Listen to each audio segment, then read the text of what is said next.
Welcome in to the 51st episode of the Southern Boys Sports Podcast. My name is Drew Longs. My co-host Ben Clay. What's going on, guys?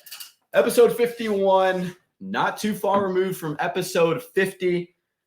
Ben, it's been a long week, honestly. Getting this episode 50 out, episode 51, it's been a bit of a hassle, but we're here for it. We like doing it. It's been a fun summer. We were recording now on the first day of July. It's officially kind of summer, I guess you could say, officially. And, we cannot be too much more hyped for it. Recording on Saturday, recording 9 Saturdays until the official kickoff of college football. Can't be too much more excited for that, honestly. I'm super hyped, Ben. I know you got to be super hyped. We got a lot of team previews throughout the rest of this summer. SEC West breakdown and expectations to start us off here in episode 51. So, Ben, I'll kick it to you.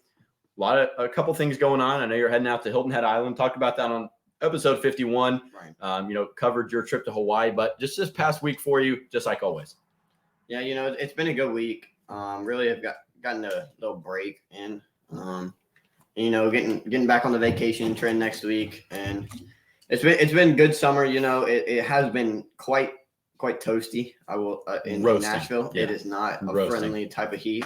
But you just have me thinking with the 9 Saturdays. That means 9 episodes. 9 episodes. 9 episodes until college football. Of the year.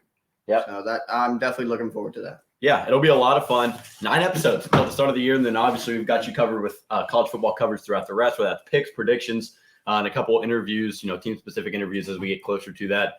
SEC Media Days coverage when Billy Derrick joins the podcast, and all that good stuff. So make sure to stay tuned in for it. It's going to be a fun ride for Southern Boys Sports. Until we get to episode 60, which will be the, week 0 episode of the show will be episode 60. So that'll be perfect. Yeah, that'll be crazy. So we have got a Southern Boys Sports listener Q&A. We scanned our social medias. We posted on the Instagram story, posted on Twitter. So if you didn't get in this time, make sure to tune in for it next time. And make sure to submit your questions because we're definitely going to touch on all of them submitted here on the 51st episode. But I'm excited for it. After the Q&A, some friends of the show submitted, some guys that, haven't been friends of the show for long have submitted. So a lot of new faces here in the Q&A. And then we've got the SEC West breakdown, expectations, schedule look over, all that good stuff, all things SEC West. So if you're an SEC West fan, skimming over us on YouTube, Spotify, clicked on the link here on Twitter, anything that may have been SEC West fan, SEC East fan, college football fan, stay right here with Southern Boys Sports because if you're a college football stan, we have got you covered. Ben, we're starting with the listener Q&A. All the listeners and supporters, really do appreciate you submitting a question. Let's get to the first question. At SBS_Michigan over on Twitter, SBS team page. Make sure to go give him a follow as we are trying to, kind of grow that brand, grow the team page repertoire. But big shout out to him for the question. Here's the question. Who are the 4 national championship contenders here in 2023? Right? Obviously, you could probably list off more than 4. Obviously, there's going to be a lot more in a lot of people's minds than 4, but we are here to give you 4 national championship contenders. If you're watching on YouTube, there you go. There's a little graphic for you. But let's start, Ben. I know we've got kind of 3 that are kind of the same.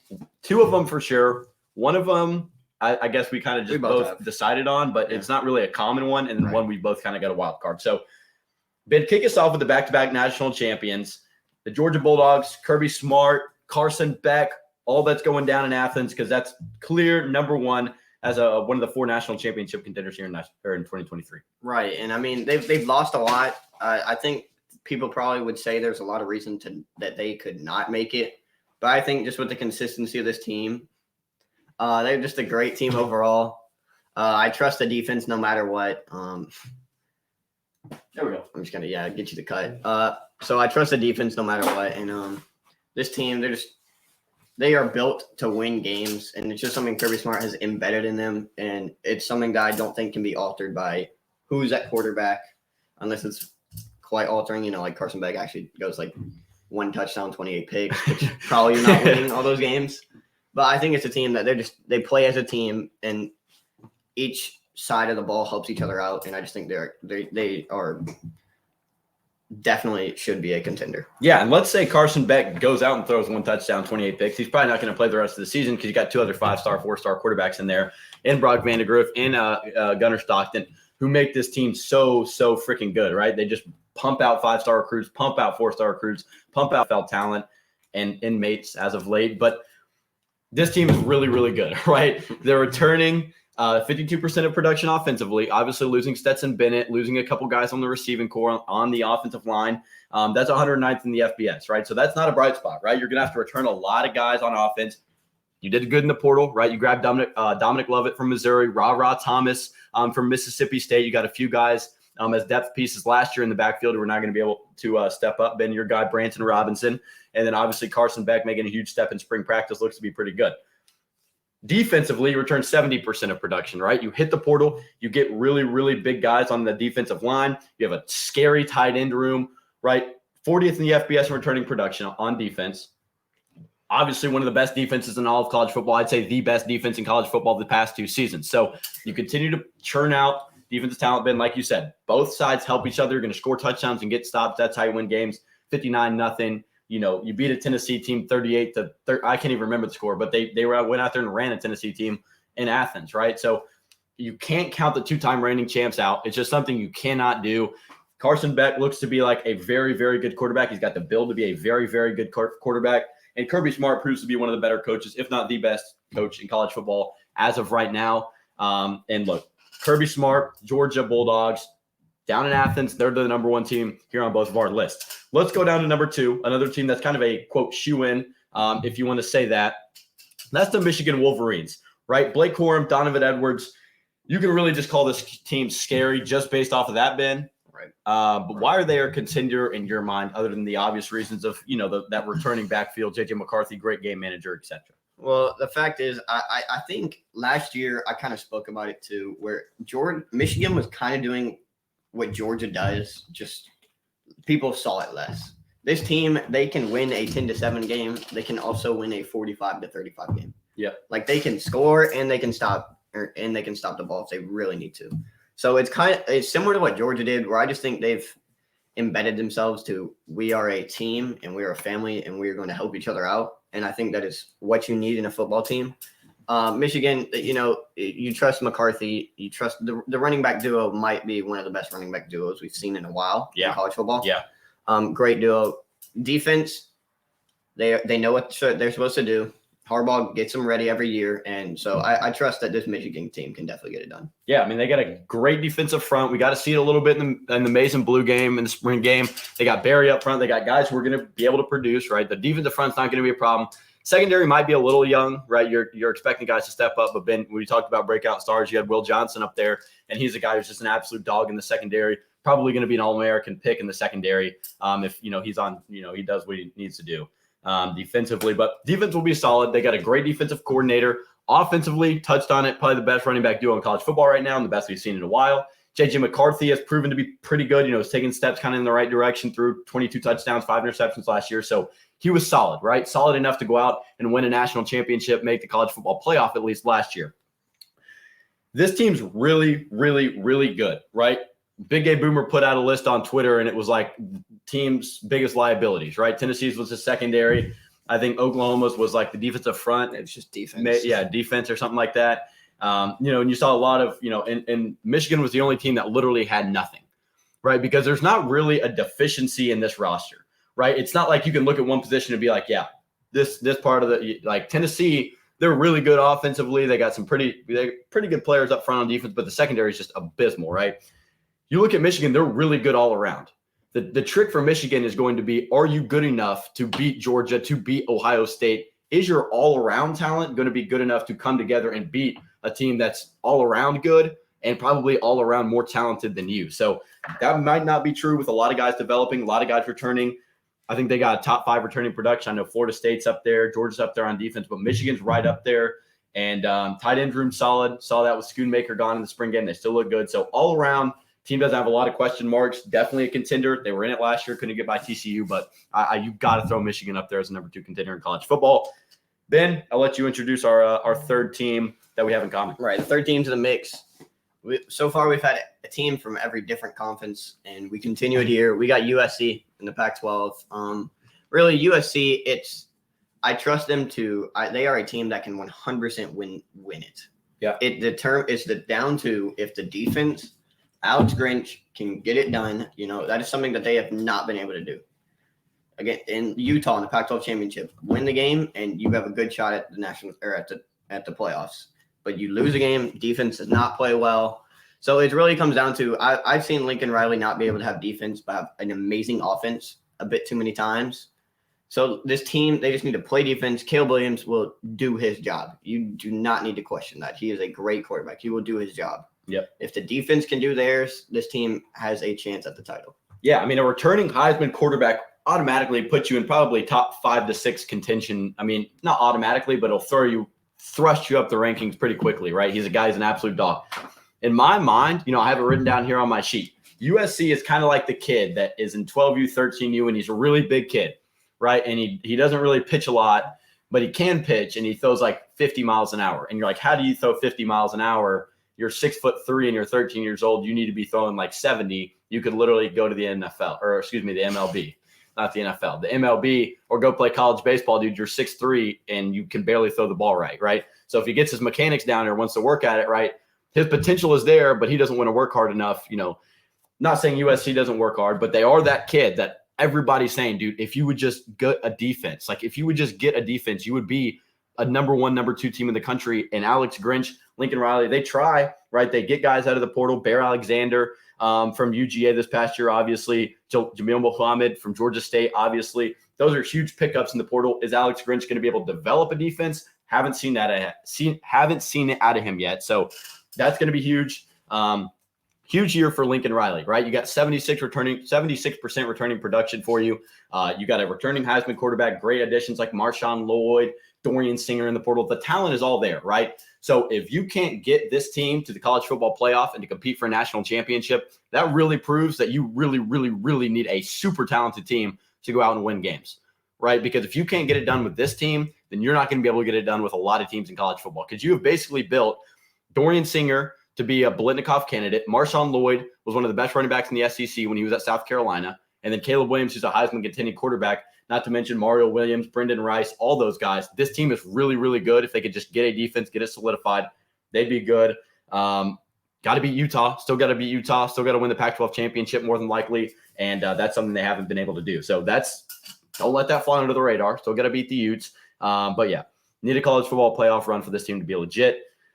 I'll let you introduce your 4th team that's kind of a wild card. I'll introduce my 4th team that's kind of a wild card, and we'll get on to our second question.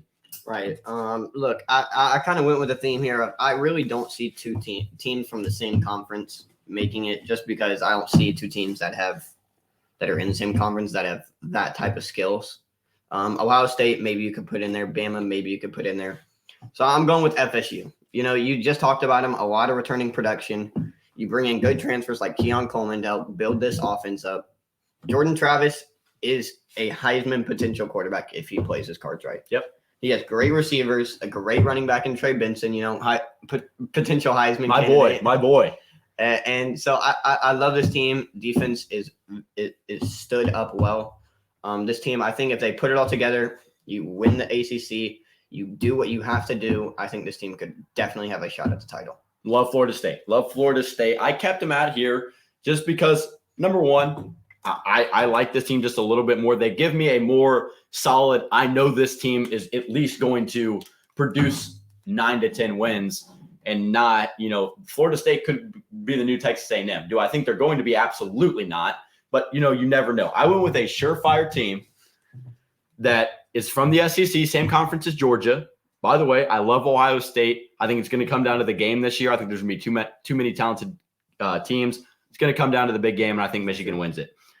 Alabama is my 4th team, right? We've heard Kirk Herbstreit go on record and say, J.D. PicKell's show, other, TV appearances, right? He's gone on and he said, I think Alabama's going to be good enough to win the national championship. That's my pick to win the national championship, right?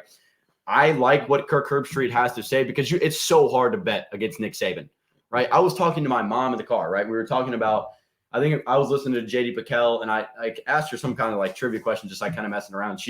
It came up you cannot deny Nick Saban's kind of dynasty, right? Because let's say Texas goes in and beats Alabama in week 2. Then the story is all about how Steve Sarkisian came in and beat Nick Saban, right? Or when Georgia beat Alabama, it's all about how Kirby Smart beat Nick Saban, right? Nick Saban rules college football as of right now. His team is really, really talented.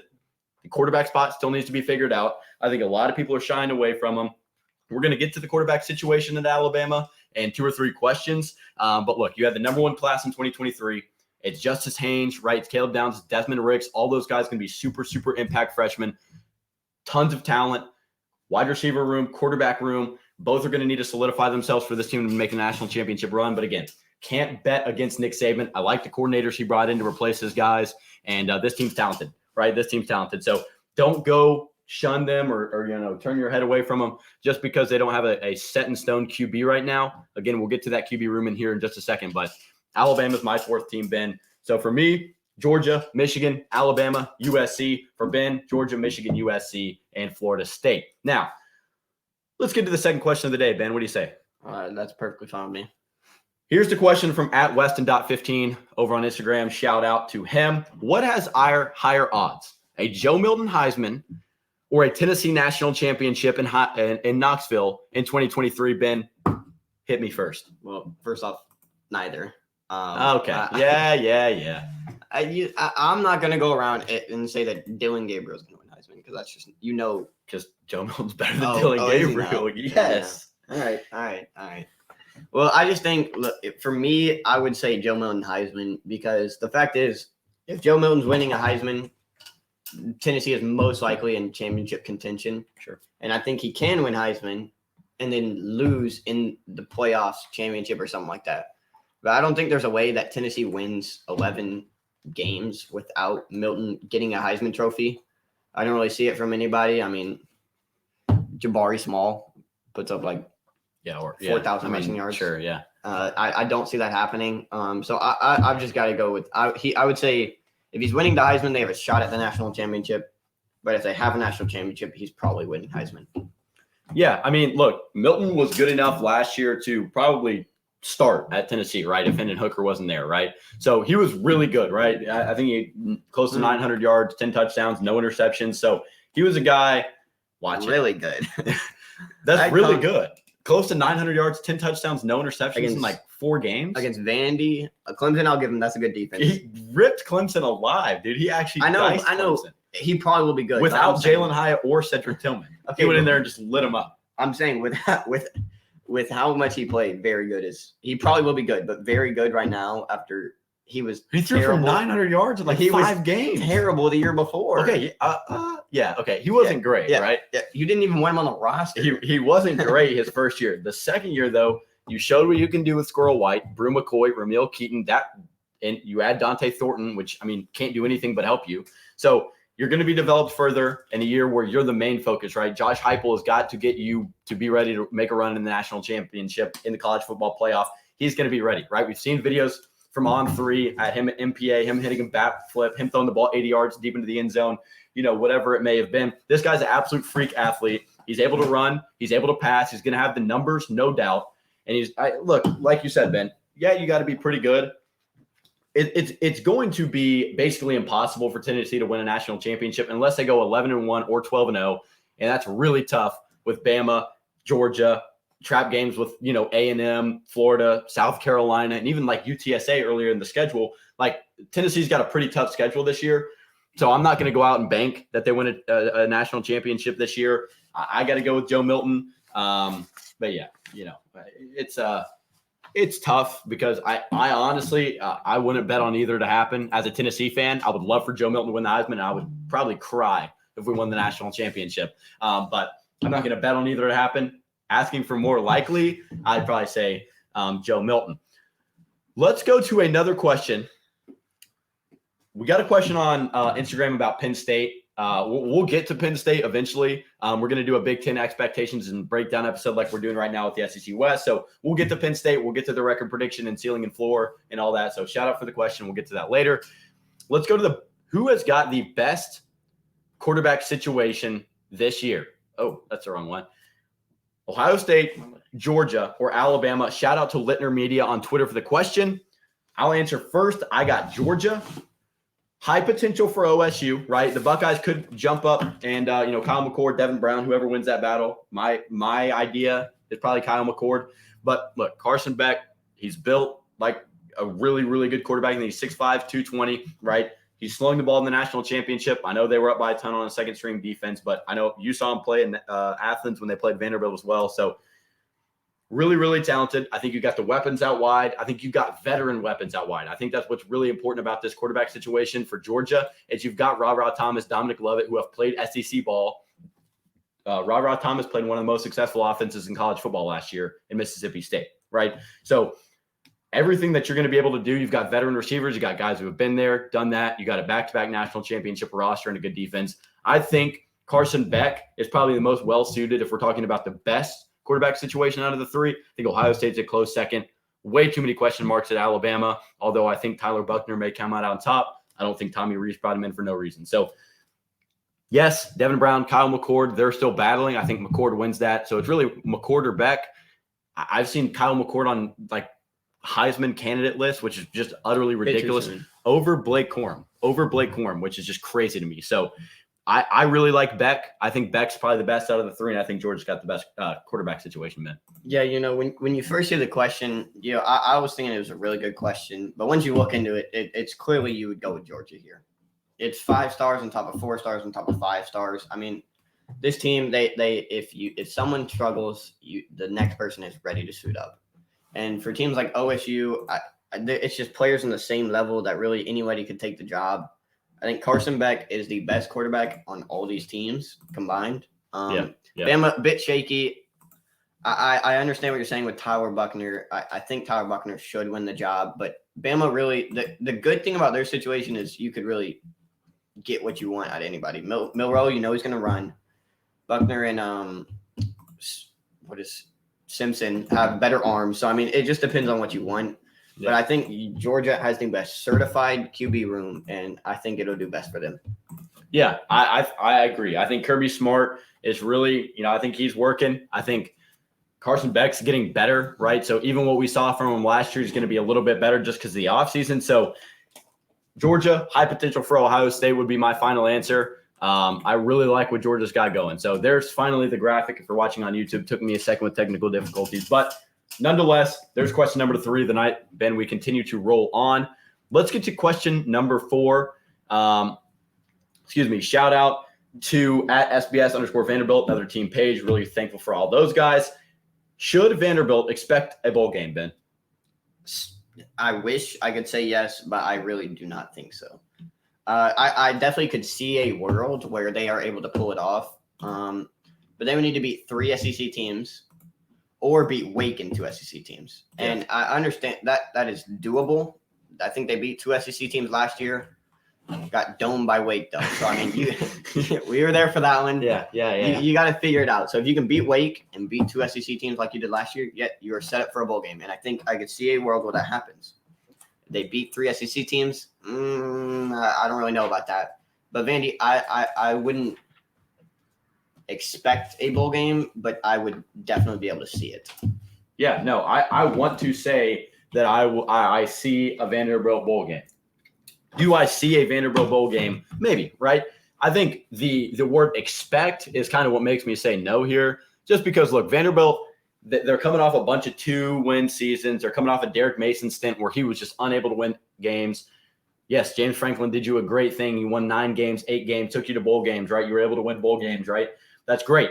That's super, really good. But after that, right, Derek Mason was terrible. So now you're kind of working back in the right direction. You win 2 SEC games. You beat Florida. You beat Kentucky. Those were 2 huge wins, right? But to expect a bowl game in year 3 of Clark Lee just seems a little bit wild to me. I just don't think it's necessary, right? I don't think there's any – he's 7-17 in 2 years. He went from 2-10 to 5-7. Would it be great for him to go out and go 6-6, 7-5? Absolutely. But I don't think a 5-7 thing is the worst thing in the world. But let me say, if there's a time to do it, it'd probably be right now, right? Because your Texas and Oklahoma are joining. Your schedule next year is going to get a little bit tougher, right? You're going to probably have to play Tennessee every year, continuing that. But look, A.J. Swan, Will Shepherd, I do believe in them. Without A.J. or Ray Davis, I think they're still a pretty good team, right? But once we do more in-depth, coverage and roster breakdown of Vanderbilt when we do the SEC East expectations and all that, then we can kind of give a ceiling and floor and all that. So make sure to tune into that episode if you're a Vandy fan or, SEC fan. But Should they expect a bowl game? No. Would it be great for Vanderbilt to win a bowl game? I think all the college football world would be ecstatic if they go out, they win 6-7 games. Because like Ben said, it's possible, right? But expecting a bowl game is just a little bit much for me. But I do love Clark Lee. I love like their whole roster. Really, I'm rooting for them and until they play Tennessee. So I like Vanderbilt. I think they could win a bowl game. I think they could make a bowl game. Should you expect it? I don't think so. Let's go to the last. Is it the last question of the night? Let's check the notes, Ben. It is. Last question of the night. At Katie1 Kelly on Instagram. Thank you for the question. How much will it hurt to be a Vol fan in 2023? My answer, maybe a little, Ben. Maybe a little. What's your answer? Not too bad. Not too bad. There we Really, go. I think I know Tennessee fans can get a bit cocky, but I don't see many out here expecting a national championship potential season. You know, I understand. Yeah. For me, I from a non-biased side, and I hope y'all kind of recognize this, is it's kind of, unless you expect Milton to be that high tier, it's kind of an adjustment year, get everything right, get stuff working for Nico. So I think that to expect a 10-win, 9-win season, I think that is very doable for this Tennessee team, and so I don't think it'll hurt that bad. No, I said the same thing, right? It was a magical 10-2 season last year, coming off a 7-5 season with Josh Heupel's first year, Jeremy Pruitt, Butch Jones. There were some Butch Jones years that were all right, but I mean, even dating back to Derek Dooley, like those guys were just brutal, right? It was terrible watching Jeremy Pruitt coach Tennessee football. Not saying I didn't do it, but it was bad. And then, you know, you come in with Cedric Tillman, Jalen Hyatt, those guys blossom into just absolute beasts, go to the NFL. Hendon Hooker turns into a 3rd-round pick. You know, Josh Heupel proves that he's one of the better coaches in college football. So now you're in a spot where you kind of expect 9 or 10 wins. Right. I think you're talented enough. I think he's recruiting well enough to kind of continue that trend and building the program in the right way. But you don't have to make a college football playoff this year. You don't have to make a natty this year to come out and be content with what Josh Heupel's doing. Right. Continue to build 9 or 10 win seasons. Just don't take a huge step back. Right. Because if we go out, we go 9-3 this year or 10-2, and we kind of handle the games that we're supposed to handle, I'm completely happy with that. I think even if you go out and win 8-9 games, I don't think a lot of people are going to be too mad about that.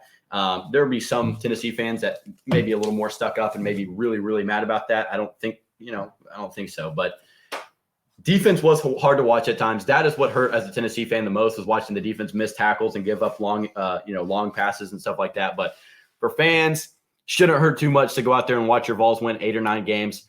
As a Tennessee fan, I will say I understand kind of, even if you win 8 games and your 4 losses are to Florida, UTSA, South Carolina, and Alabama, then yes, that will hurt a little bit more than a 10-2 season. But I think nonetheless, you're not going to be hurt too much. Just don't go in expecting, a national championship. But if it happens, I'm not going to count them out, right? I would say they're maybe top 15. And if we made a contender list, I think they're top 15, sneaking top 10. I know Ben's going to give me a face for that one, but you never know, right? So don't count it out, but don't expect it. Same thing as Vandy. Don't count it out, but don't expect it. I don't think it's going to be a really hurtful year for the Vols. Any last takes on that Tennessee question? Would you be disrespected if I said OU was a better contender than Tennessee? Yes, that's no way. Great. That means y'all don't know, because here's the thing. Only because of the conference. That's it. Yeah, that's literally that's it. Exactly. Yeah, I mean your schedule's so light that you have a better chance to. Y'all would just have to make it over Bama and Georgia. Yeah, and that's 2 people you have as contenders. That's the only way. Yeah, I mean, I would say Oklahoma. I would say Tennessee is more of a contender. I would say Oklahoma has a higher chance of making the playoff. Right. Because who does Oklahoma play? Like freaking the Texas. High school from down the road every Texas. freaking game. What do you mean? That's... Y'all play Texas and okay, you're easy out of conference schedule. We play UTSA. I'm kidding. UTSA is not bad at all. SEC fan. Anyways, mine will get easier. Yeah, exactly. Oh man. All right. Anyways, SEC West expectations coming up. Ben, any last takes? Anything like that? No, I'm all right. Before we get into the SEC West expectations, it's code SBS15 at universitytraditions.biz. Get 15% off your purchase over there. Here's one of the sweet College Station hats. Here it is right here in the frame. Beautiful. Super, super sweet. Pretty, they're not pricey at all, right? I think they're $30 plus. Use our code SBS15, get 15% off your purchase at checkout. And I know they've got a lot of cool collections coming this offseason. I know they got a Magnolia hat for some Mississippi natives and stuff like that. So super cool stuff coming from them. Code SBS15 at checkout over at universitytraditions.biz. And lastly, code Southern Boys at laststandhats.com.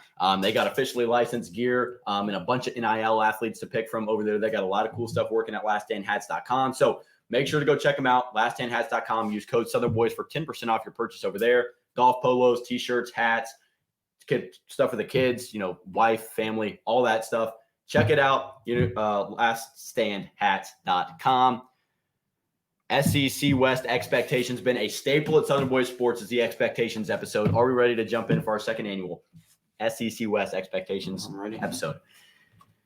Let's go. I kind of have it in 7, 6, 5, 4, 3, 2, 1. Kind of in the standings order. Yeah. So I'll spit out the team, and then we can kind of go after it.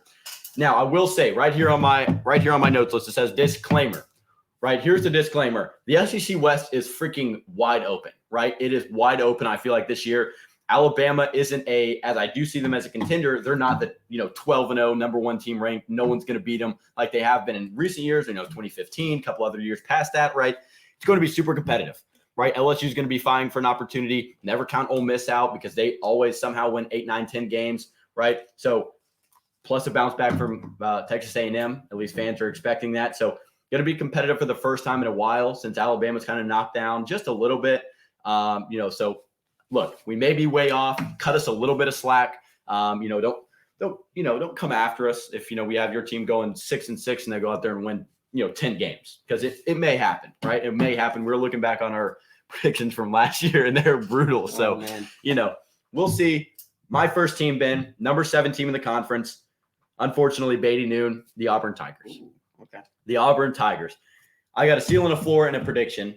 And at the family Thanksgiving, right? At the family Thanksgiving, I was telling everyone I said Tennessee was going to go 10-2, right? I had ceiling 10-2, prediction 9-3, floor 6-6 or something.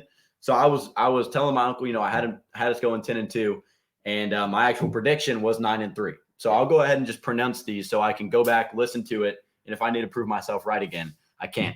Ceiling for Auburn 8-4. Ceiling for Auburn 8-4. Wow. Floor for Auburn 3-9. Okay, 3-9. That's fine. Prediction for Auburn 5-7. 5-7. That is, yeah. Here are the wins. You get a win over UMass. You get a win over Cal. You get a win over Samford. You get a win over Vandy. You get a win over New Mexico State. Those are your 5 wins. When I look at my thing, it looks quite similar to your wins and losses, like the exact same wins and losses. When you go to losses, you look at Georgia, you look at A&M, look at LSU, you look at Ole Miss, you look at Arkansas, look at Alabama, look at Mississippi State. Right. Now, I also threw on here 3 toss-ups, 2 to 3 toss-ups per team, just because, look, a lot of these games, like I said, the SEC West is going to be super competitive, right? And especially a new coach, new quarterback. We don't know what Auburn's going to look like. So I put on 3 toss-up games. Did you already see them? No. What do you think my 3 toss-up games are for Vanderbilt this year? Mississippi State. Yep. That's number 1. Probably no, that should be for the law. Arkansas. No. I have Arkansas to share a loss for Auburn. A&M then. Yes, A&M. And A&M's a then- toss-up. It's either Cal or Vandy. Yeah, Vandy. I have Miss State, Vandy, and A&M as a toss-up games for Auburn. That's fair. Because here's the thing, right? We know more about Vandy's team than we do about Auburn right now. So if we're going off, we're looking at, rosters and we're looking at the schedules and stuff. We know AJ Swan's a dog. We know Will Shepard's a dog. We know they've got some great guys through the portal in the secondary. Yes, it's Auburn, great portal, great portal class. I'll get to that in a second. But we know more about Vanderbilt. I still think they win that game, probably going away. But, hey, Mississippi State, Texas A&M, 2 teams to maybe keep an eye out for them on the schedule. Number 1 headline on this team is definitely Hugh Freeze for me, Ben. Definitely Hugh Freeze. Mm-hmm. Number 3 overall transfer portal class. That's only behind LSU, only behind Colorado. They got a new quarterback and Peyton Thorne. So it's going to be a huge prove-it year for Hugh Freeze to come out and try and prove to the college football landscape that he is an SEC coach, right? He proved it at Ole Miss and then kind of got off the field things mixed up, but he got a bunch of wins vacated. You know that? Yeah, he got tons. So did LSU. So did LSU. They got 30 wins vacated. That's crazy. Yeah, that is wild. But yeah, a 3 or 4 win season this year for Hugh Freeze could honestly ruin his chances, as being viewed as an SEC coach. If he wins, if he goes 3-9 this year, Auburn fans are pissed. Pissed. Maybe they'll go back after Lane Kiffin. Yeah, seriously. But Ben, I'll let you get on to them before I definitely got a few more notes here on Auburn before we get to our sixth team in the standings. Yeah, I also have a ceiling floor in my prediction. There you go. Ceiling for Auburn right now for this year, I have 7-5. Floor 4-8, and my prediction is 5-7. Okay. Similar to you. Yep. Wins against UMass, Cal, Stanford, Vandy, and New Mexico State. Yep. Lost to Georgia, A&M, LSU, Ole Miss, Miss State, Arkansas, and Bama. Mm-hmm. So games that I think they have sure wins on their schedule. Vandy, I think, is the only for sure win that I would have on my list at the toss-up. They could maybe beat one of these other SEC teams on here. Miss State, I think, is a toss-up for sure. Mm-hmm. But the key player for me, I would say, is Jarquez Hunter. 668 yards, 7 touchdowns under Tank Bigsby last year. Yeah. And now he is stepping into that starting role. Yeah. They bring in a few O-line transfers from that excellent transfer portal thing. Yep. And so Jarquez is ready to show out, and I think he will need to step up and help push them past these SEC games that they need to win. And your takes on Hugh Freeze? It's his first year. Unless the Georgia or the Auburn directing thinks that he is ready to change the culture and things like that, he has a lot more room. Yeah. But if they expect him to get wins, it's not going to be if they lose, it's not going to be a fun year for him. Yeah. And so I just think this team, they bring in Peyton Thorne. They're an interesting team. I will give them that. I think their defense is probably a brighter spot than the offense right now. Sure. You do lose Owen Papo on the defensive side, which definitely hurts. Yeah. But I think this team, they are good enough to win games outside of the SEC. Yeah. But once you get there, it's not easy going for them. Sure. Yeah, I agree. They went crazy in the new portal hall, right? Peyton Thorne, they really revamped this offense, right? Really revamped this offense. They have 3 new offensive line transfers, 2 guys returning, really veteran offensive line. I think Hugh Freeze did a great job of grabbing the positions he needs, right? Grabbing the positions he needs. You grab Jair Shorter from North Texas, one of the better wide receivers in that portal class. You grab Shane Hooks from Jackson State, who I want to say received for 750, 800 yards. I forgot to write it down, so I don't know. And then Caleb Burton from Ohio State. That's another blue blood wide receiver that you go out there and you snag. So really talented offensive line room, wide receiver room, not to mention Javarius Johnson with crazy speed out wide. You mentioned Jarquez Hunter, under Tank Bigsby with a 600-yard rusher. We've seen what Peyton Thorne can do with an excellent running back, right? I'm not saying he's Kenneth Walker, but we've seen what Peyton Thorne can do. Here's a comparison, right? With K9, 3,240 yards, 27 touchdowns, 10 interceptions.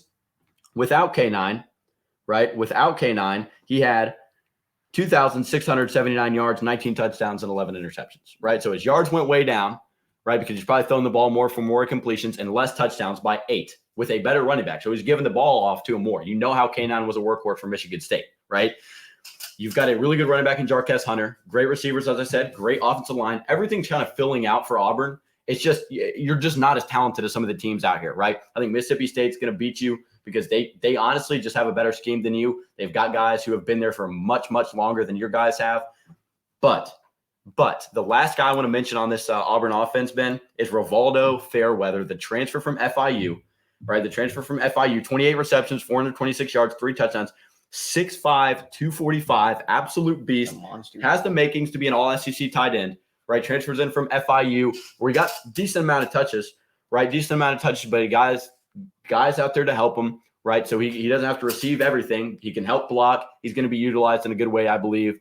So I really like this offense. It's not great, right? It's not as talented as some of the offenses we're going to touch on tonight, but it's not bad at all.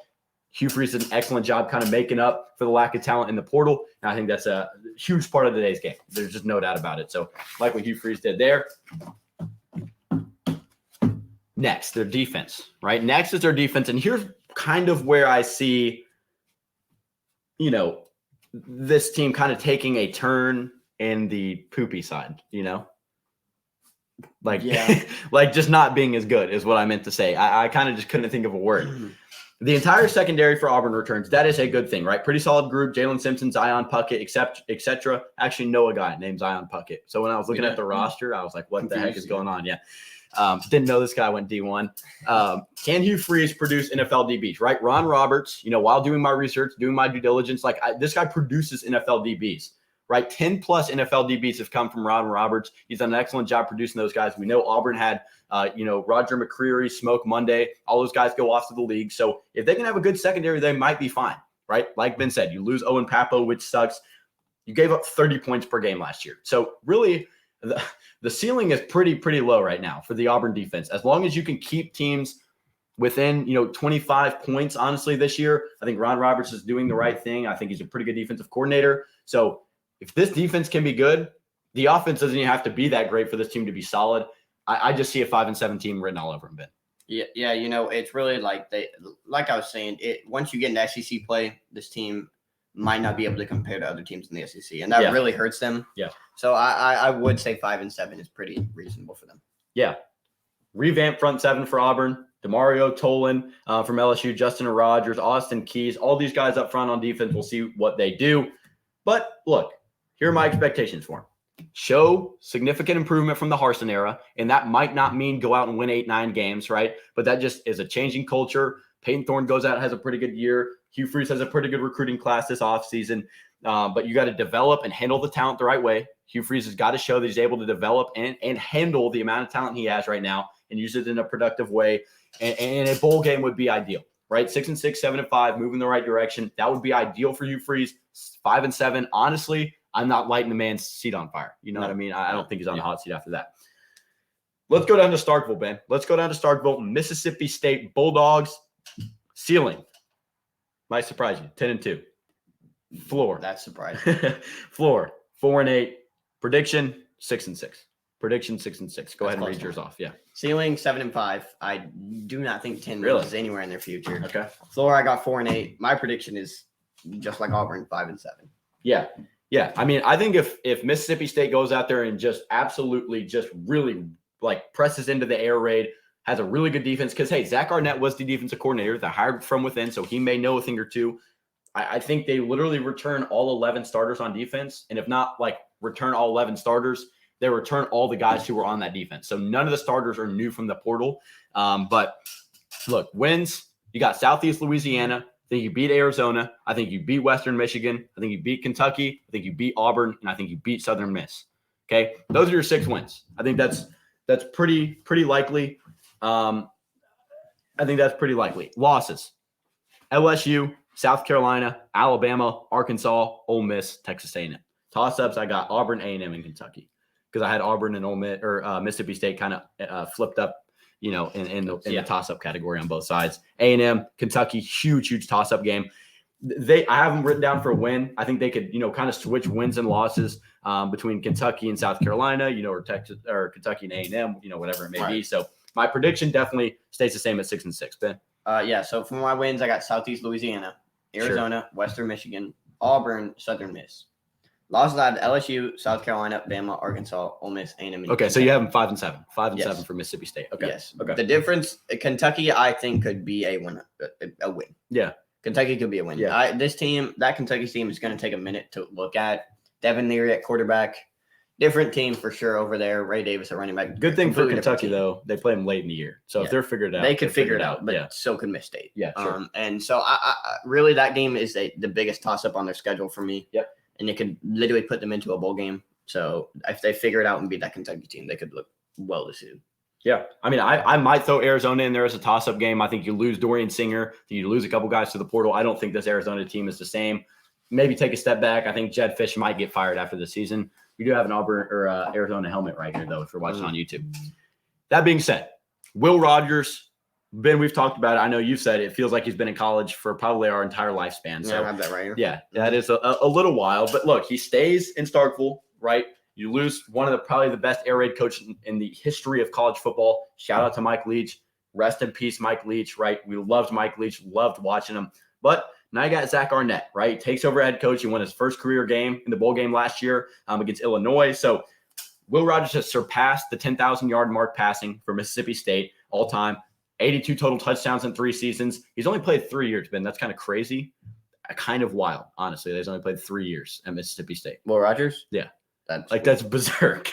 But no, Arnett's going to have to continue to let Will Rogers let it freaking rip, right? This kid can throw the ball. Threw for like 35 touchdowns last year. And you return 10 out of 11 starters on offense. Ra Thomas has gone to the portal. But I like it, right? I really like what this team has got. You grab Rufus Harvey, right? You grab Jaden Wally and Justin Robinson to kind of fill those shoes of those two guys who left. But I like this team. I like their offense. Their running game always stinks. But you grab a guy out of the portal and Girocoris Spivey from TCU, probably butchered that name, but don't worry about it. 6'5", 245. Got a Big 12. No, they didn't. Got a Fiesta. What bowl game? Fiesta Bowl against Michigan, right? Yeah. And had a natty appearance. So he's been there, won games, 165 yards and a receiving touchdown. So something to look forward to is Girocoris Spivey in that offense for Mississippi State. Going to be the clear tight end one. Any thoughts on their offense? I'm about to touch just a couple points on their defense, but anything on this Miss State? I mean, Will Rogers is the definition of this team. They need him to lead this team and put them over that hump. Running game has continued to be a problem. They do bring in Kevon Lee, transfer from Penn State. So obviously knowing Nick Singleton might get a few more touches than him. Smart move to transfer, I would say. You bring in a lot of pass catchers and transfers, which is good. You lose Ra Thomas. And I think this team, Will Rogers just needs people to pass to. He can sling it. I would say he is a top 5 passing college quarterback. Yeah. And so he just needs people to throw it to. And I think that this team, the offense is not the weak spot, or the passing game is not the weak spot. Sure. I think it was slept on that they won 8 games last year. They won. You don't really think about it, including the bowl game. They were a solid team. Yeah, they were a solid team. I misspoke. Ra Thomas, Rufus Harvey are gone. Jaden Wally, Justin Robinson expected to kind of step in those guys' shoes. And at tight end, Girocoris Spivey and Ryland Gady are going to be two guys who were kind of Gady. You think it's Gady? Gody? I can't really tell. I saw it too. Not really familiar with your game. You know that meme? Have you ever seen that meme? Yeah, Rufus Harvey is back. Rufus Harvey's coming back. Is he really? Yeah. Which is what I was wondering, because I said he was their second.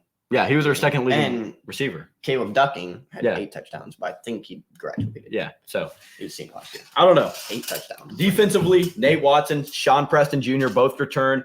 They had the Bulldogs only 2 interceptions last season, and they also combined for 58 total solo tackles. This duo could be headed to the draft. Ben, this duo could be headed to the draft as a really pretty good duo. And I mean, the overall defense isn't too bad. You return kind of 4 other starters on defense, which should be pretty good. So, look, expectations for Mississippi State, make a bowl game. I think you have to make a bowl game in Zach Arnett's first year. I think you got the talent to make a bowl game. Best case, go out there and win 9 or 10 games again. Go out, compete for a 10-win season like you did last year. And, the super veteran team, really one of the more veteran teams in the SEC West, super talented, but too many unproven guys through the portal, too many unproven guys in Zach Arnett's system to go out there and give them more than 6 or 7 wins as of right now. Tons of toss-up games could really, put them from 6 games to 9 games just like that. Because if they prove themselves as a really good team, and they'll go out there and beat South Carolina and A&M, and there you are with 8 wins instead of 6. So like I said, ceiling's pretty high, and the prediction is 6-6, ceiling's 10-2. Right. So if a lot of things go their way, I think their ceiling could be really high. Like this team, like their veteran experience for sure. And Ben, slept on stat. Who is Mississippi State's backup quarterback this year? I literally was about to ask that same question. It's Mike Wright. I know it. He transferred in. Yeah. I saw it in the transfer portal thing. I was like, maybe I should ask Drew that. Yeah. And you were right. Rufus Harvey entered the portal. He hasn't committed anywhere. He might have withdrawn. Yeah, something like that. His timeline says he just entered. So okay, yeah, I knew withdrawn, but yeah, I knew Rufus Harvey entered the portal. So something weird's going on there with Rufus Harvey. A lot of Mississippi State fans are mysterious. Probably going to slide in our mentions and be like, "Boys, what are you talking about?" But who cares? Anyways, Mike Wright, backup QB there. I kind of hope he gets a little bit of work, couple packages for him, maybe like a running package, like an option package for him, RPO stuff, like Wildcat. I don't know. It'd be fun. Him and Robbie Ashford get some packages in. I don't know. They both kind of seem like those type of guys. That's crazy. Well, but I meant to mention that because they both kind of got their spots taken. Like, Mike Wright's probably not going to be the starting QB. Robbie Ashford's probably not going to be the starting QB. But I love watching both of them, so they're probably going to have to. Robbie got his spot taken. So Mike Wright is like transferred TJ Finley. in. He's Yeah. like TJ Yeah. Finley. Actually, no, because he's not even going to start on the Yeah. team he transferred to. Well, but yeah, Weird transfer. Mike Wright. Yeah, seriously. Why would you go there? Yeah, that's what we've kind of ended up on. But no, Mike Wright transfers in. I'd still like to see him get a lot of reps. I liked watching him at Vanderbilt. He honestly was a pretty good quarterback at Vanderbilt. Really, just I would still like to see him get some reps. Same thing with Robbie Ashford. Let's go to Ole Miss. All right, let's go. Whoa, you're going in order, and you have Ole Miss. Yeah, next. I have Ole Miss at 5. Ole Miss at 5. It's a stacked SEC West record-wise, right? Stacked SEC at 5. Ole Miss, ceiling 10-2, floor 5-7, prediction 8-4. Okay, my prediction for the Almost Rebels here in 2023 is 8-4. Shout out to my cousin Van, big Ole Miss fan. So if you're tuning in, listen closely. I think I sent him the screenshot of my notes, anyways. But no. Tune in right here because we're talking Ole Miss. Talking Ole Miss here. Here are their wins. Mercer, Tulane, Georgia Tech, ULM, Auburn, Vandy, A&M, Miss State. I'd say that's pretty safe to say. Losses are LSU, Bama, Georgia, and Arkansas. Toss-ups are Arkansas, A&M, and Miss State. I think Miss State always has a taste for the upsets in the Egg Bowl, in my humble opinion. I think they always find a way to win that game sometimes. And, A&M, Arkansas, both teams that they could go in there and beat. I like Judkins, like Jackson Dart. We'll get into them, but kind of the key names. I would honestly throw Tulane as a toss-up too. Yes, I debated that one. Yeah, honestly, it's not out of the question. I'd say it's a different Tulane team. Yeah, So I'd say I think it is. Yeah. pretty high upset potential. Maybe not a toss-up though. I would say Is that an upset even? that's true. I guess. I mean, they're probably going to be ranked 25th in the country. Entering. Tulane? Yeah. Yeah, I'd give them top 25. But you lose you lose that kind of fire. You Yeah, had I other agree. than Michael Pride. Yeah, I agree. Anyways, yeah. quarterback situation, Ben. Let's talk about that first. You want me to give me my? Oh, yeah. Okay. Sorry. So my ceiling for them 10-2, floor 7-5. I don't know why I was confused by your thing when my prediction is the same as Yeah, yours. we have the same exact record. I've got wins against Mercer, Georgia Tech, Bama, Arkansas, Auburn, Vandy, ULM, and Miss State. Okay. So the difference I have is the losses to Tulane, LSU, A&M, and Georgia. You have So Tulane A&M as a loss. That's hot. That's hot. I do, and Okay. I have A&M as a loss, which is different. Yeah, than you, that's too. different. So for sure, yeah. I just think that I'm just gonna leave it there. We can talk on it later. Yeah, we can. We're just about to. Quarterback situation, people are overreacting, right? Dart is the guy. Dart threw for almost 3,000 yards and 20 touchdowns last year. Look, he's been in 2 elite Power 5 programs. He was at USC. Now he's with Kiffin. He's in his second year. He'll be one of the better dual threat quarterbacks in college football. I expect a big step up from Jackson Dart this year. I think that's the only way they exceed their prediction and exceed their floor and win 10 games is Jackson Dart's success.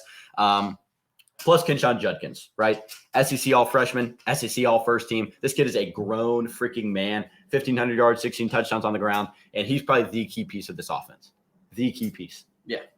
I know I had him as my NCAA 24 cutter athlete. Yeah, he really stepped into that role for that team, and I mean, he did not. He proved it. You know, this guy, you hand him the ball and just let him work. Yeah. And that is something that, as a freshman, you don't see often. I mean, he had 16 touchdowns. I know. As a freshman, Crazy. that's like that's exactly what you need. And so if Jackson Dart, like you said, is able to adjust, get better, and help them win those games that Judkins can help keep them in. Yep. This team could definitely have potential. Yeah.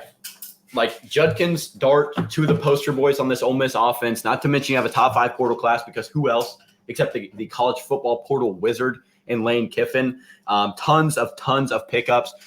My biggest kind of like asterisk on where the position they picked up is secondary, right? And especially cornerback spot. You get Tasia Young, the safety from FAU, Justin Hodges, the cornerback from UCF, Jadon Kennedy, the cornerback from Tulane, and Samari Walton, the DB from Georgia Tech. And Deshaun Gaddy. Right. Those guys combined for 4 interceptions, over 100 solo tackles, tons of great production in the secondary. That's kind of the spot you needed the most, in my opinion, if you're Ole Miss. Lane Kiffin filled in those spots. Lane Kiffin has made this team solid, right? Lane Kiffin is a coach that I would like because he just fills in the spots you need through the portal and he fills them in right? Those guys are a pretty, really solid group of 5 players from last year. Obviously, UCF in the Power 5 now. But look, Kiffin hit the portal big time. He also picked up a wide receiver, 2 wide receivers for Jackson Dart. That's Trey Harris from Louisiana Tech, 935 yards and 10 touchdowns, and Zachary Franklin from UTSA, 1,100 yards and 15 touchdowns. 15 touchdowns. Yeah. They both have potential to be pretty high draft picks. any takes on this portal haul for the almost Rebels, Ben? I mean, it's exactly what Lane Kiffin does, and he just brings in what he wants. And like you were saying, he just does what he needs to do. Yep. And I mean, he is a great portal person, and they bring in 2 quarterbacks, which isn't even something you need, but it's just something that will help solidify the team. It'll bring the team together to where something goes wrong, you're ready for it, you're prepared for it, and that's something that Lane Kiffin is very good at. And so I like this team's portal haul. They make the team better, which is exactly what you need to do in the portal. And so I this portal class could definitely do something. Yeah, 5 returning starters on defense, 8 returning starters on offense. I like this team. They got veteran experience through the portal, like I said. Even those 2 or 1 or 2 receivers that they don't have that are returning, you replace those guys with Trey Harris and obviously Zakari Franklin, excuse me. So look, Ole Miss is definitely in a tough spot from a neutral perspective. Ole Miss is kind of floating in the middle of a tough SEC West, right? A lot of people aren't seeing them as good enough to go up here and compete with Bama and LSU, right? They kind of see them under them, but then they're better than some competition, right? They're not at the bottom of the SEC West. I wouldn't throw them down there, with Auburn or teams like that. So I think another solid 8-4 year from Lane Kiffin. You can't really expect anything less with a great transfer portal class. I think they compete, right? Secondary, defensive transfers will make or break this team. If those guys can fit in with the defense, I think they'll be perfectly fine. If you have troubles, communication problems, these guys aren't meshing, whatever, because they are still teenagers, right? They're going to have to mesh with other guys. So that doesn't happen for Ole Miss. That could make or break this team. But like I said, Jackson Dart, expect to step up. Huge transfer portal haul from Lane Kiffin. What else would you expect? And good veteran secondary for Ole Miss. Ben, closing up thoughts on the Rebels before I get to my expectations for them. Right. I mean, this offense is the key thing that you see on this team, and they will need to perform well. Just exactly like that. They will need to be able to keep up with SEC offenses, and I think they have the players to do it. Sure. If they can bond well and get the offense to do it, then they should be fine. Yep. If the defense is able to step up, that secondary is able to fix their game, and they can just compete, then they could pull out some wins that people could not be seeing. Yeah. 4 out of the 5 returning up front on offense for the offensive line as well. Mm-hmm. So my expectations for him, Kiffin must make another bowl game, right? If this team misses out on bowl eligibility, they would be, I believe, hitting their floor for me. They would be, let's take a look at the notes here. My floor is 7-5. My floor is 5-7. So they would be definitely hitting their floor this year if they go out there and miss a bowl game. So I don't see it happening, but you have to win a bowl game. I think 8 wins is probably the expectations in Oxford. I think if you win 6-7 games, fans aren't going to be too happy with that. And they just need to start making a surge to compete with Bama and LSU and make a push for the SEC title game, because that's kind of the spot they're in, right? I think they won eight games last year. If I'm correct on that, I'd almost bet my life on it. Yeah, 8-4 in the regular season, lost to Texas Tech in the bowl game. So you're kind of just floating 8 or 9 wins. I think you had 10 the other year. Never really terrible, right? You're always pretty good under Lane Kiffin, but got to start making steps up and try and make the SEC championship. And look, solid team. Just for me, not really competitive or talented enough to compete with LSU and Bama atop the SEC West rankings. Number 4 team here in the SEC West, Ben. We're turning toward the end. The Texas A&M Aggies. The Aggies of A&M, I think they take a huge step from 5-7 last year. Don't sleep on this team. Ceiling 10-2, floor 5-7. Prediction 9-3. Wow. Wins: New Mexico, Miami, ULM, Auburn, South Carolina, Mississippi State, Abilene Christian, Ole Miss, and Tennessee. Losses: LSU, Bama, Arkansas. Ben, I'll get you on your predictions here for the Aggies. Yeah, my ceiling for them 9-3. Floor is 6-6. Sure. And my prediction, I have them going 8-4. Okay, yeah. So 9-3. Yeah, that's interesting. I thought I had them with a lot of wins. Wins against New Mexico, Miami, ULM, Auburn, Arkansas, Miss State, Abilene Christian, and Ole Miss. Losses to Bama, UTK, South Carolina, and LSU. UT. Just no K. No, it's K. UT. I can't, because there's a real UT. So yes, University of Tennessee. University of Texas. No. Toss-up games for the Aggies this year: Ole Miss, Tennessee, LSU, Bama, Miami. I think you got a lot of toss-up games in a College Station this year. A lot of toss-up games. What do you think? Tennessee and not South Carolina. I think you beat South Carolina. I once we get to SEC West or East expectations, our real thoughts on the Gamecocks are going to come out. So just be ready. But no, Tennessee's toss-up, Ole Miss is a toss-up, LSU, Bama, and Miami. Because I think, look, if we don't really know how – I think this team's going to compete. I think this team's going to be better than 5-7. no doubt about it. But once you get to LSU and Bama, we're going to see how competitive they really are, right? Because if this team's really good, they'll win. If they're not as good as we think, they may go out and lose. The A&M team in the past hasn't mattered against Bama. True. That is true. They just make the game happen. Yeah. Even last year, it wasn't like crazy out of proportion for them to win the game. No, it was close. It was Remember really close. Yeah. Who was playing quarterback? Because Weigman it was the or Monroe Haynes game, King? and it might have been King where he overthrew Evan Stewart. Yeah, like last second. Yeah. I was like, what are you doing? Yeah, that was definitely Haynes King. Yeah, that's right. But look, I really do like A&M to come in and compete. It's a big year for Jimbo, right? You had the number 1 class in 2022. Then you go 5-7. Lost a ton to the portal. You find your QB1 though. You find Evan Stewart to go alongside of him, and you hire Bobby Petrino to come in and run this offense. How much of the range you give him to run this offense, I'm not completely sure, right? I love Jimbo. I love the way that I don't really know how to put it, but I like Jimbo and I like the hire, I guess I would say. I like Bobby Petrino to come in and run this offense. He's definitely got experience. He was at Arkansas. He did a fine job in some years, but this schedule does no favors for A&M. You definitely have a pretty rough schedule. You have to play Tennessee, Alabama, Arkansas, LSU, Ole Miss. Like this schedule is a gauntlet. But with a guy like Connor Weigman, who threw 8 touchdowns, no interceptions, 5 games played, showed flashes of a very good SEC quarterback, I think anything's possible for A&M, Ben. Right. I mean, they got themselves the players. They need to put it all together. This is something we've been saying about this A&M team since last year. Right. Where you get the people, you get the number 1 class, you get the number 10 class in 2023, put it together. And that's something that Jimbo has to find and figure out before the head coach job could be a bit shaky. Sure. Yeah, I mean, Connor Weigman went in, had flashes of greatness, like I said. We'll see how he works with Petrino and Fisher. He thought that friggin' 2009 offense that Jimbo Fisher was running, because that wasn't it. But hopefully he gives some of the reins to Bobby Petrino, lets him be the offensive coordinator and work with Connor Weigman, because I think that could be pretty good. Top 25 transfer class. Look, Jimbo continues to pull guys in. You haul in a couple defenders. You haul in 2 group of 5 running backs to replace Devin Achane, hopefully, who's a huge loss.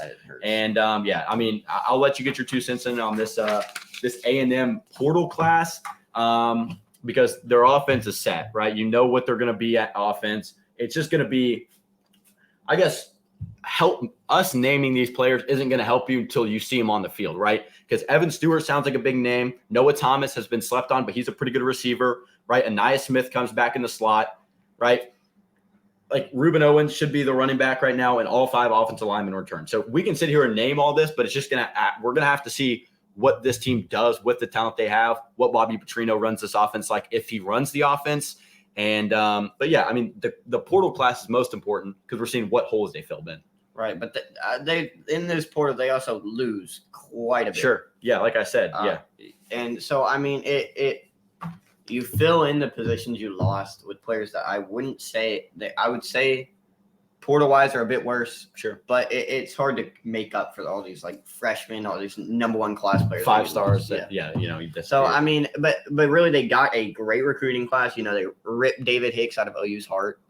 He literally was all OU until like the last 10 minutes, and he switched it up on him. Sure, it was heartbreaking. Ruben Owens is a great running back. Yeah, they should be able to plug him in and make up for Achane. Achane was I've said it multiple times. He was the one bright spot on that team that you could look at and just know. Evan Stewart will need to step up. He had 649 receiving yards last year and 2 touchdowns. Yeah. They need to find him in the red zone, pick up the touchdowns, and they will need to use him to get downfield. Mm-hmm. You will need to build a connection with Weigman, and that is essential for this team. The defense, the D-line, they get great D-line commitments and players. If they can put it all together, this team – work together well. That's all they have to do. Find a family, work together well, and they could be set. Look, this defense was not the problem last year. They gave up. Guess how many points they gave up last year? A game? Yeah. 21. Guess it on the nose. 21 points against per game last year. Not the problem, right? You get UNC transfer Tony Grimes to join you in the secondary. 10 other starters are all returning players. Not to mention, you mentioned David Hicks. Other true freshmen are going to be pretty big impact players. Like this defense should be the strong suit, right? Damani Richardson, Jardine Gilbert for the Ags defense next year, nasty, right? This defense is going to be solid, right? That's why I think we touched on Weigman so much. touched on Ruben Owens, Evan Stewart, Noah Thomas, all these young guys who need to find a connection, like you said, who need a bond. Bobby Petrino needs to run this offense in the correct way because the defense is going to be good. Defense is always good. You return a lot of guys, and that I guess you could say the mentality of their defense last year, where it was only 3 touchdowns a game, which is good enough to win a lot of games. So I would say the Aggies need an 8-9 season for expectations, right? Jimbo hasn't won more than 8 games at Texas A&M. So a 9-win regular season would be huge, especially after that 5-7 freaking meltdown last year. If the defense can remain strong, Weigman will be a key to a solid bowl game. Also, let's see how Petrino does. Definitely the wild card of this team. Weigman kind of defines how good this team is, in my opinion. Ben. I agree. And I mean, this team, they have the players. Yeah. They just need to put it all together. Yeah. And it's something that I can't say more because it's everything for this team. Yeah. You need to be better than ever for Jimbo to feel safe after this year. But that is going to be Jimbo's job. Yeah. You have to help build this team together. Sure. All right. Closing in. I think we passed the hour mark, right? So it's going to be a vintage, longer Southern Boys Sports episode. If you're still listening, appreciate it. We really do. Please follow over on Twitter at @so_boy. Nope. Wow. At @so_boy_sports. On Instagram, it's at @southern_boy_sports pod. Watching on YouTube, and you're still watching at this point, huge shout out to you. Like and subscribe if you don't mind. We're really working, to get that subscriber count up and get our name out there. So continue to subscribe. If you're new, we would appreciate it. 5-star review over on Spotify. Doing a great job at that. Number 3 on the list, Ben, Arkansas Razorbacks. Ceiling 11-1, floor 5-7, prediction 10-2. Prediction 10-2. Have you ever seen that Drewski meme where he's like this? I might need to flash it on the screen. You seen that? Where he's like this? No? All right, hold on. Let me pull it up. Don't need to see it. I'll give you mine. Ceiling 10-2, floor 6-6. So wide range. And Yeah. I've got them going 7-5. All right. Let me just say, I'll start because I have the hotter take here. But look, this is something where I've been super high on this team. Last year I was super high on them, but they disappointed. So I don't really know. My wins: Western Carolina, Yes. Kent State, Mhm. BYU, Mhm. LSU, Mhm. Ole Miss, Mhm. A&M, Mhm. Miss State, Mhm. Florida, Auburn, FIU. I feel like that's pretty fair assessment to win those games. Missouri? Losses to Missouri and Alabama. I think Missouri might be this team's downfall. I'm pretty high on Missouri. I know that SEC podcast, Cousin Shane, has Missouri going 10-2. So that's a little hotter than me. Yeah. But I honestly think Missouri can come out. I think they're going to be ready to win this game. It's going to be the last week of the season. I think Arkansas loses to Alabama. But look, you get LSU. If you could draw, I don't know if you could draw up when you get LSU anymore perfect. Okay. Because you get them right after the out-of-conference slate, right? You get West Carolina, Kent State, BYU, at LSU in Death Valley, rivalry game. I think Arkansas is ready to come out there and win that freaking game. I feel like you could say the same thing about OSU though. No, you could. You get Arkansas when they Sure. KJ's been hurt for a while. Sure. It's a brand new repertoire. Yeah. So Look, all I'm saying, let me jump into it. We probably clip this for social media. Here's my cue. All right, you ready? Editing, Drew. Let's ride. Arkansas goes 10-2. Here's why. KJ Jefferson, absolute beast, Ben. You freaking love the guy. Heisman dark horse. Sure, right? Sure. Especially if they go out here and win 10 games. 10 games, yeah. Okay, they've got a pretty easy Sure. schedule, right? Only facing 3 preseason ranked opponents. And they're still a talented team, right? They're a talented team. KJ Jefferson, Raheem Sanders, that dynamic duo is good enough to put you at a advantage in the SEC, right? Because Raheem Sanders is a 1,400-yard rusher, ran for 10 touchdowns. KJ Jefferson, 2,600 yards, 24 touchdowns while he was healthy. He was a little bit knocked up, a little bit banged up, and he ran for 600 yards on the ground. Right, he ran for 600 yards on the ground. Your toughest game is Alabama or LSU, and you almost beat LSU last year. You remember that game? They almost beat LSU in a shootout, and they didn't even have KJ Jefferson. Like, he literally went out and they played with their backup quarterback and almost won. Like, I'm telling you, this team has got the makings for a dark horse team. You get a great transfer in Varkis. 13-10. I know. That's what I'm saying. Not a shootout. Okay, but you know what I mean. Like, Their leading passer threw for 92 okay, yards. that's not what I'm saying. I didn't mean to say shootout. I meant to say like a back and forth, like you're in a dogfight with that team. Yeah. in a dogfight, right? So you bring in Varkey's Gums, you have KJ and Raheem on offense, not to mention a few new faces in the wide receiver room, right? That's probably your biggest question mark. But on defense, bumper pool, Drew Sanders gone. I understand that, but Trayon Jeffcoat from Missouri, absolute beast, should be one of the better defenders on this Arkansas roster. I don't know. Arkansas fans agree with me, disagree with me. I like this team to go 10-2. I like this team to upset a lot of teams here in 2023. I don't know why they would disagree with you on saying 10-2. Okay, yeah. I mean, sure. But look, go ahead. I'm not saying I think my 7-5 take could not be accurate because they could go 8-4, 9-3. I think 10-2. I don't know. I think this because look, even if they beat Missouri, if they lose to LSU and Alabama, they're already 10-2. Who else are they going to lose to? A&M maybe? Like, okay, A&M, Ole Miss, maybe. But I think I would honestly take.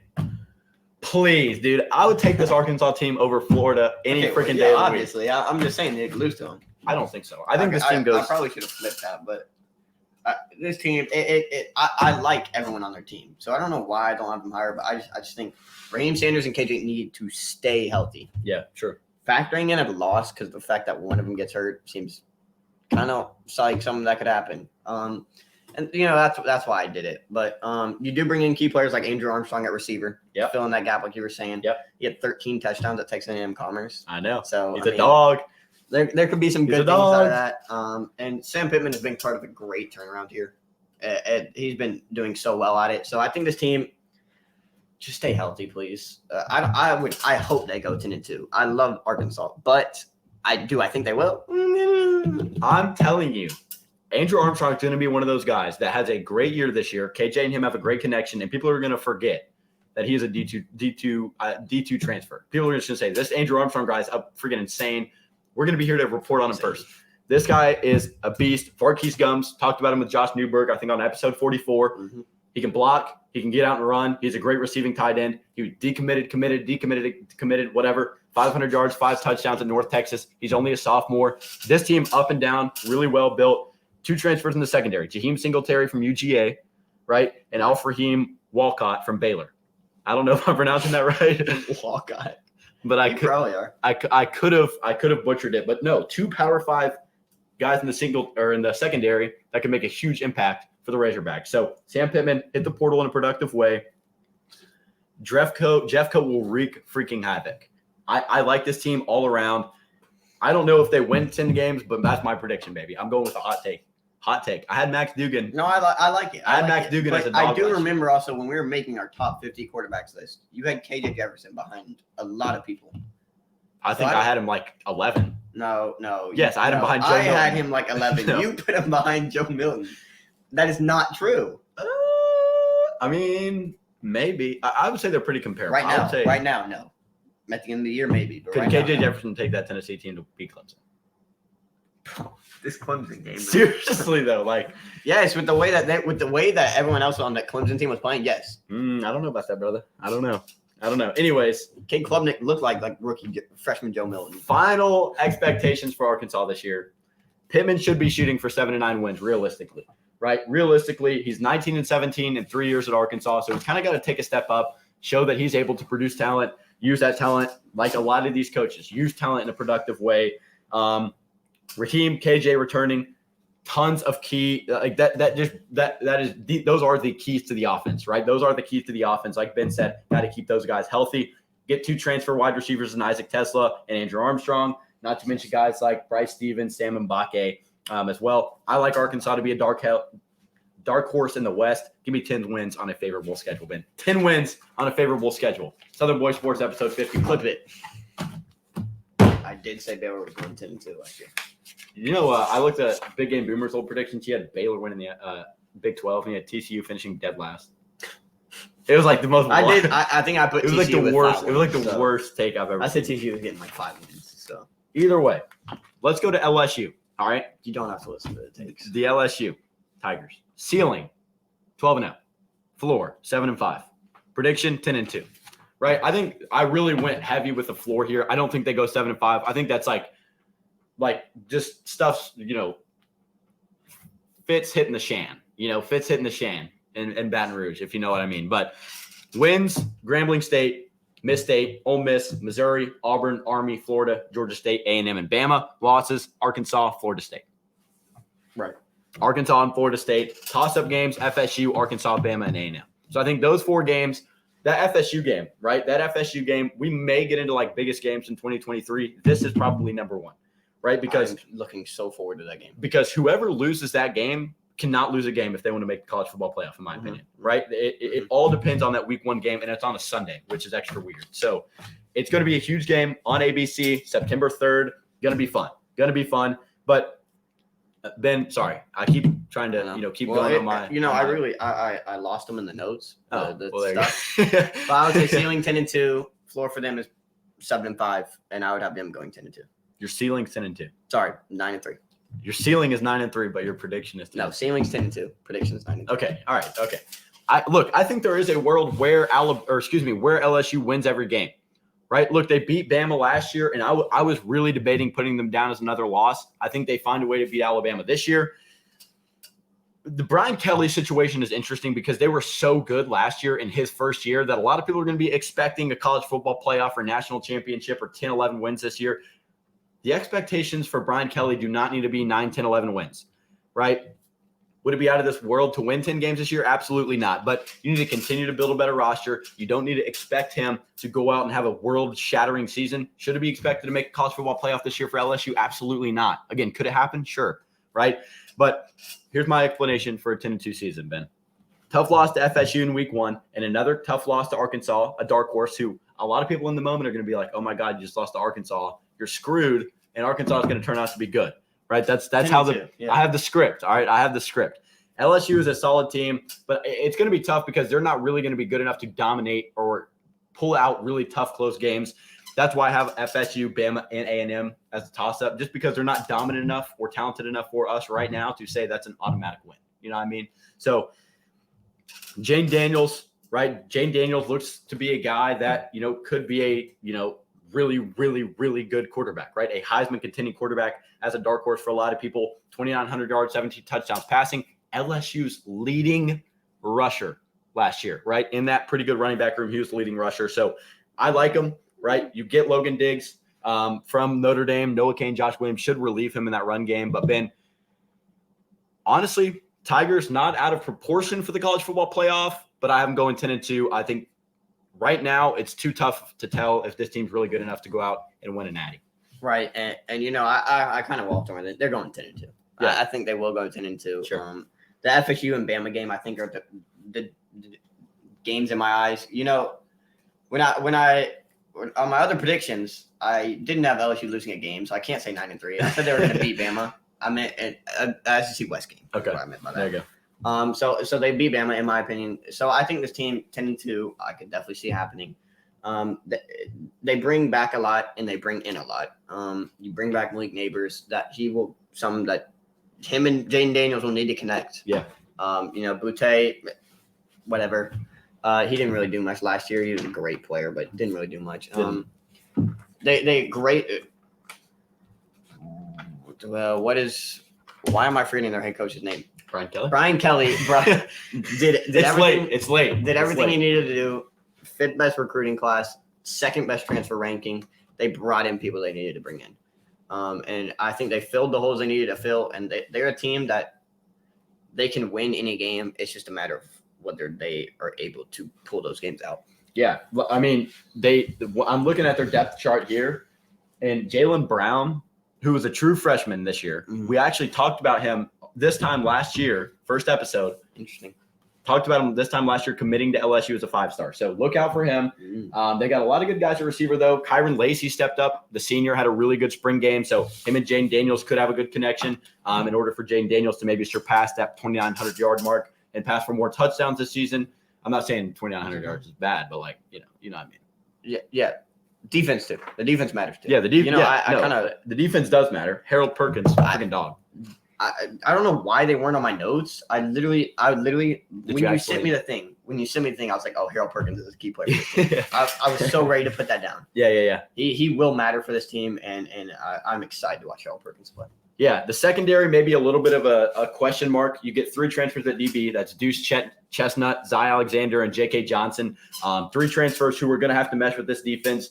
LSU puts out pretty good DBs. I think that's pretty well known, right? Most recently, like Derek Stingley and all those guys. So it's going to be Tyrann Mathieu. Yeah, Tyrann Mathieu, obviously. So Jamal Adams. this defense needs to be really good, right? Should be a fun unit to watch if they can all kind of mesh together, because this team's going to either win them 8 games or 10 or 11 games, right? Because offensively, I think you've got enough talent. You return all 5 starters on the offensive line.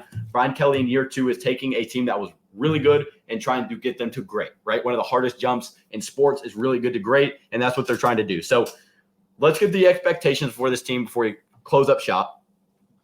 Expectations, it is okay for LSU to only win 8 to 10 games here in 2022 or 2023, excuse me. It's not the end of the world. That is a great second year for a head coach, Ben. Great second year to go out there and win 8 to 10 games. A weird schedule, an odd schedule makes it possible for LSU to run the table. Look at that 12-0 ceiling. It is possible, LSU fans. I'm not saying it's not. But overall, this team will rely on Jaden Daniels in that offense. Could be something special. No doubt this defense comes along, but I have them going 10-2, Ben. Any last takes on the Bayou Bengals?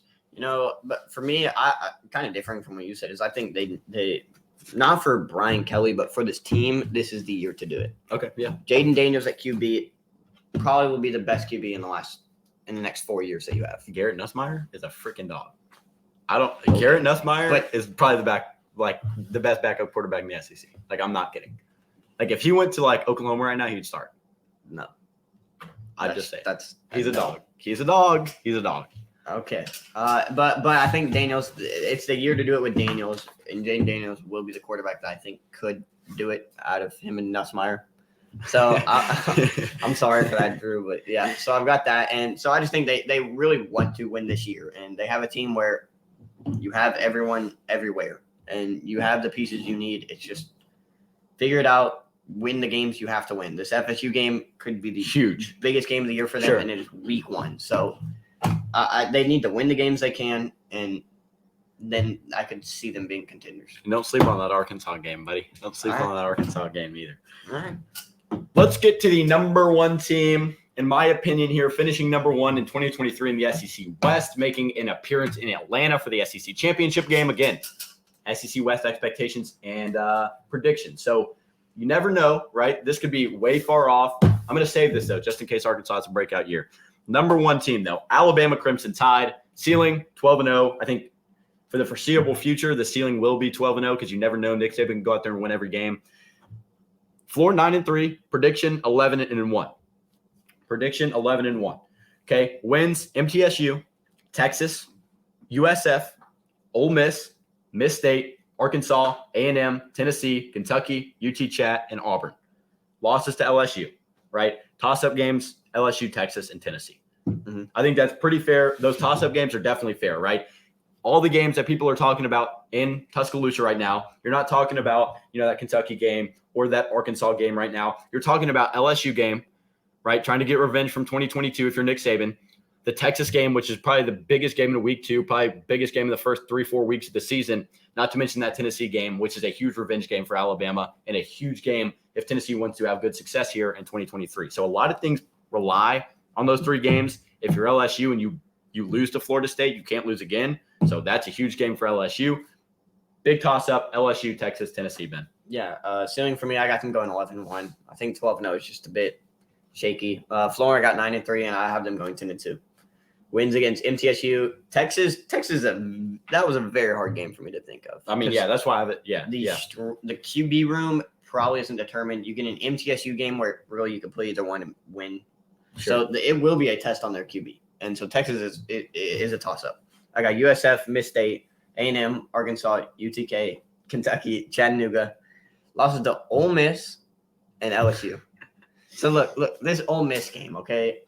I know you don't like it. It's week 4 again, so it's closer to the beginning of the year. First game in SEC play. I think that's why you win.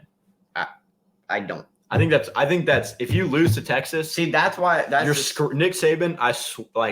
It's gonna be freaking hell in that locker room if you lose to Texas. Right, but last year, Ole Miss almost won, and They did. I think getting better as a team with Bama losing Bryce Young. Sure. and Jahmyr Gibbs. Yep. And Will Anderson, and just a bunch of ands. I think that Ole Miss could pull it off, and so I've got 2 losses for this Bama team.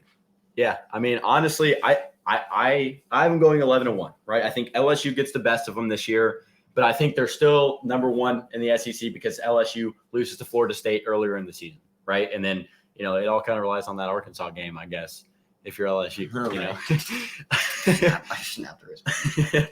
But quarterback battle-wise, right? We talked about it in the Q&A. All 3 QBs are solid options, right? Tyler Buckner brought in from Notre Dame. He played for Tommy Rees last year. Kind of got benched for Drew Pine, but we don't talk about that.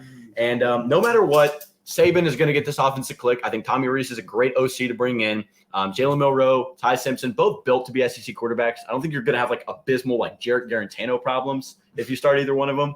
I think they're going to give you an opportunity to win each game. But we're going to see, right? He's pretty good at developing QBs, right? He's sent a bunch to the league. So Could be Buckner. Yeah, could be Buckner, could be Simpson, could be Milroe. It's really a wide open race right now. Haven't heard a ton. Could be Dylan Lonergan, the 4-star freshman. He's gotten some rip too. So you never know. Like I said earlier, like I continue to say, they brought in Buckner for a reason. So keep that in mind. But like we also said in the contender segment, you bring in tons of impact true freshmen, number 1 class in 2023. I think that's a reason for their success here.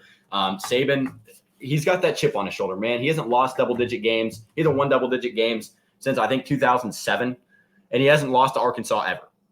So I think that's kind of why I know I just remembered that. He's never lost to Arkansas. So I have him as a win. I have him as a win for Alabama. Yeah. So, look, whether the loss is to LSU, Texas, or Tennessee, right, we don't really know yet. I don't know what that loss is going to be. It could be any 3 of them, but I think they only lose 1 game. I think Nick Saban only allows them to win 1 game. And look, honestly, I think Nick Saban is kind of the reason this team's staying afloat, right? You bring in a ton of impact freshmen. I think this defense is really good. I think Dallas Turner takes a step up, and Bama is guess their portal ranking, man. Don't go back to the tag. It's like 55. 56th in portal rankings with only 5 commits. Trey Amos and Jalen Key, 2 group of 5 safeties though.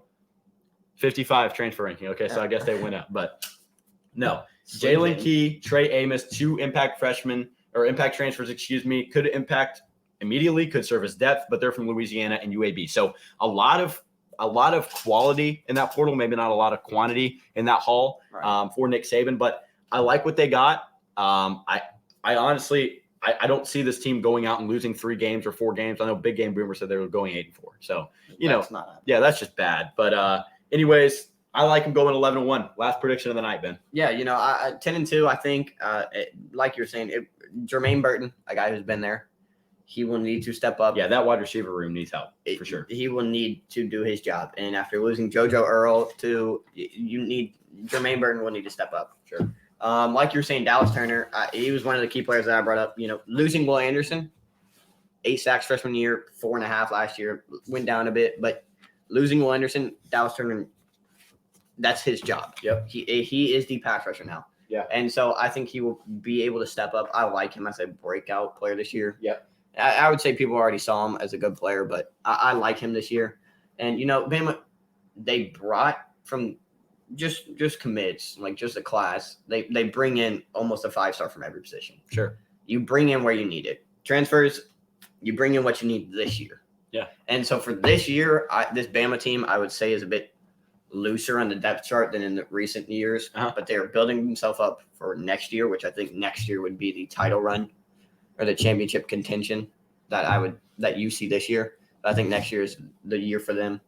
And so but like you're saying, it's Nick Saban. It's not a bad Bama team ever, almost. I think Ty Simpson could maybe be that guy who leverages them this year into a national championship run next year as the QB. Yeah. It depends. He's a younger guy, so it really.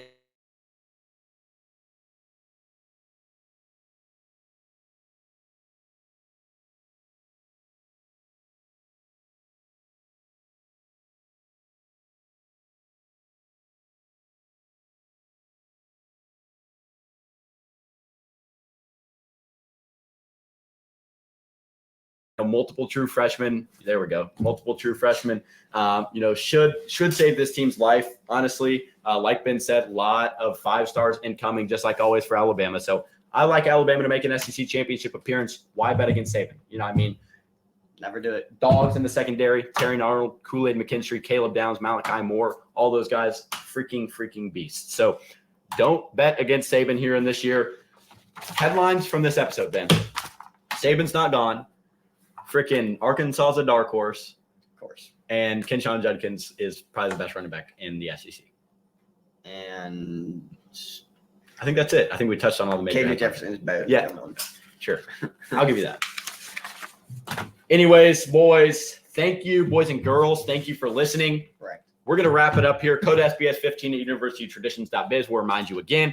Code Southern Boys for 10% off your purchase at lastdayinhats.com. 5-star review if you're listening. Like and subscribe. Help us a lot over on YouTube. We cannot wait for college football. So if you want to hear coverage, you want to hear predictions, more episodes like this, make sure to keep tuning in weekly. We'll get back on schedule. I believe every Tuesday morning at 10:30 should be an episode. So that's our goal as of right now. But if not, hang with us. You can go back, find past episodes on spring football. Go back and find past episodes about what else did we even talk about? We had J.D. Pickell on, Josh Newberg guys on, and all those guys over under win totals, all that good stuff.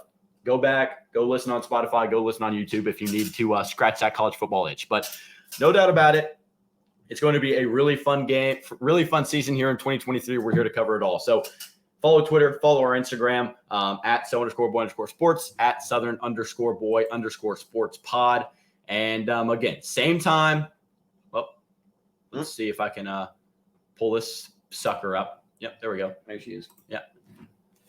Thank you for all the listeners and supporters who listened to the end of the episode for number one. And number two, for all those people who submitted questions, we really do appreciate it. So same time, same place.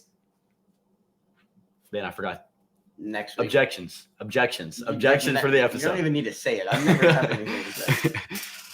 Arkansas is a dark horse, baby. Same time, same place, next week. Objection.